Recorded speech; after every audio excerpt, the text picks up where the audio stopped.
In the heart of South Australia lies a town so small, so quiet, you might miss it entirely if you blink driving through. But in the year 1999, Snowtown would become a name etched into the darkest corners of criminal history. They called it the body in the barrel case. 11 people brutally murdered, some tortured, over nearly a decade, their bodies stuffed into acid-filled barrels and stored in an abandoned bank vault. The smell of death so strong, even seasoned investigators struggled to hold their composure. The killings were not random. They were targeted, cold, planned, and worst of all, they were done by people who truly believed they were doing the world a favor. At the center was one man, John Bunting, a man who turned hate into a cause and murder into a mission. This is the true story of the Snowtown Murders and the horrors that festered behind a vault door. John Bunting didn't fit the stereotype of a killer. He was charismatic, well-spoken, clean-cut, but beneath the surface, he was seething. Born in 1966, Bunting's early life in Queensland was reportedly shaped by trauma. Some accounts suggest he was molested as a child, though Bunting never confirmed this. Whether true or not, what's clear is that his hatred for pedophiles would become his obsession. He began collecting news articles, photos, strings of names connecting people he believed were predators. He called it the spider wall, his map of those he thought needed to die. In 1989, Bunting moved to Adelaide, South Australia. It was there he found others who were disillusioned, angry, or vulnerable. Men he could manipulate, men who would become his soldiers. One of them was Robert Wagner. Wagner was quiet, insecure, and fiercely loyal to Bunting, the perfect disciple. Another was Mark Hayden, less involved in the killings, more of a facilitator. Then came James Vlasakis, a teenager barely out of school. He would eventually become one of the most disturbing pieces of the puzzle. Bunting didn't just kill, he recruited. He built a family, a brotherhood bound not by blood, but by hate. The targets were almost always vulnerable. Some had mental health issues, others were simply considered a nuisance. The first known victim was Clinton Trezise, a young man, rumored to be gay. In 1992, his body was found buried in a shallow grave near Lower Light, a rural area north of Adelaide. It would be years before police would even link him to Bunting. Next was Ray Davies, accused of molestation, never proven. Bunting and Wagner tortured him, forcing a confession. They strangled him, then buried the body in a barrel. Suzanne Allen, an older woman, once romantically linked to one of the group, was killed and stored in a shed. Her body would disappear. Her welfare checks didn't. Barry Lane, openly gay, eccentric, and involved with Wagner at one point, was another target. His lifestyle didn't fit Bunting's worldview. Lane was humiliated, mocked, then murdered. The pattern became unmistakable. Some were accused of being pedophiles. Others were simply collecting government benefits. Bunting claimed they were sponging off the system. But in reality, their deaths funded the killers, literally.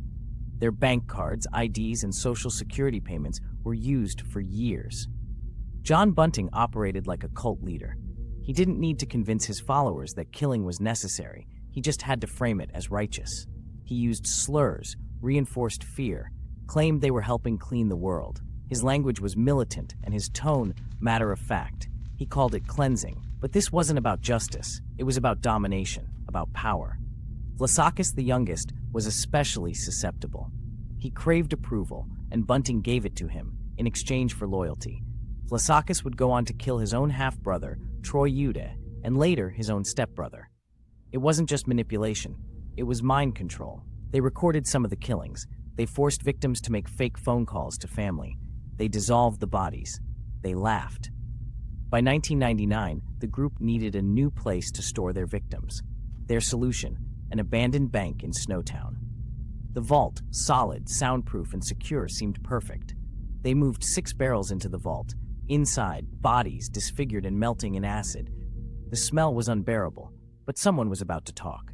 James Vlasakis had grown nervous. The killings haunted him. And when police began investigating a missing persons report linked to his stepbrother, it all began to unravel.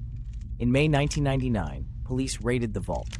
6 barrels, 8 bodies, and behind it all, John Bunting's chilling signature. The community of Snowtown, population 500, became the focus of every headline in the country. The name alone became synonymous with death. Bunting, Wagner, Hayden, and Vlasakis were arrested and charged with multiple counts of murder. It would become the longest and most expensive trial in South Australian history, lasting nearly a year. The testimonies were harrowing. Vlasakis turned on the others. His confession detailed 4 murders he personally helped carry out. Jurors were visibly shaken. Some cried. Others requested counseling. The truth was too much to bear. In 2003, John Bunting was sentenced to 11 consecutive life sentences with no chance of parole. Robert Wagner received the same. James Vlasakis got life with a minimum of 26 years. Mark Hayden, convicted of helping conceal bodies, was sentenced to 25 years. To this day, Snowtown remains a symbol of evil. Not because the killings happened there, but because of what was found there. The town tried to move on. Residents painted over the bank. They begged journalists to leave them alone, but the name stuck. Snowtown became a metaphor for rot beneath the surface, for evil that thrives in silence. The story was later turned into a critically acclaimed film in 2011 titled Snowtown. Its unflinching realism shocked audiences, just as the case once shocked the country. But no movie could capture the full horror, the grooming, the slow descent into murder, the barrels. This wasn't just about one killer. It was about how evil can spread. When fed by fear, unchecked hatred, and silence, Bunting didn't work alone. He created something bigger, a network, a machine, built not on ideology, but on hate disguised as purpose. It also exposed the failures of the system. Many of the victims were reported missing. But little was done. Social workers, police, and neighbors missed warning signs. Some suspected but said nothing. In the end, it wasn't justice that uncovered the truth. It was guilt and fear. The vault in Snowtown is sealed now, the acid barrels gone, the building abandoned, but the echo remains, in crime history, in the minds of those who saw inside, in the pain of families who never got to say goodbye. The Snowtown murders serve as a chilling reminder. Sometimes evil doesn't wear a mask. It wears a smile, and it asks you to join in. This has been The Body in the Barrel. Subscribe to Curell Case Files, because the vault may be closed, but the darkness still lingers.